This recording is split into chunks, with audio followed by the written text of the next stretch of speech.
What do you see are the biggest challenges facing the consulting sector in the years to come? Look, I don't know if I'm skilled to speak on the whole sector, Anika. I mean, I'd say there's some on the client side, and there are some others that I'm not sure about, but I'm going to put them out there because your audience will have an opinion.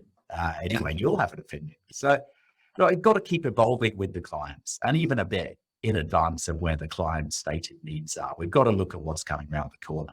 So that's on things like ESG right now, sustainability, but also the S of ESG, of what that means and how business has to create social value. That's been a bit of a project for me, so I can talk about that later as well, if you like.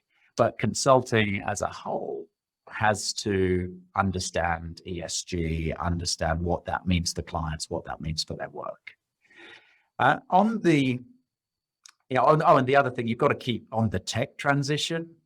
This is going to get more complex, right? So we have to be all in. We have to be understanding what the next set of technologies are, what's the next way to use artificial intelligence, and also how that meshes together with ethical and responsible governance.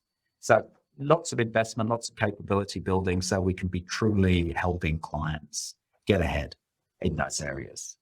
I think the other set of challenges, there's sort of some internal ones as well, right? And how do we still be a terrific career of choice for a new generation that maybe thinks there are other important things and working really hard, right? And doing everything, working long hours for client impact.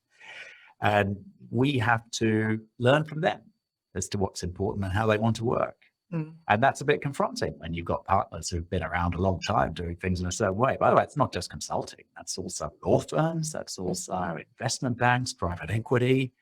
But the way we all did it is not necessarily the way the next generation is going to do it. And that will be quite a challenge, I think, for these firms to adjust.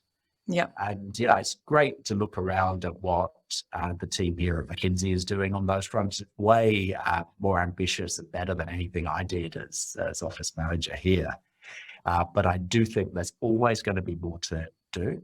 And we have to be very aware of all issues, from things like mental health, true inclusiveness and belonging, not just diversity, and how we show up, how we are with each other as colleagues, and then how we show up to clients.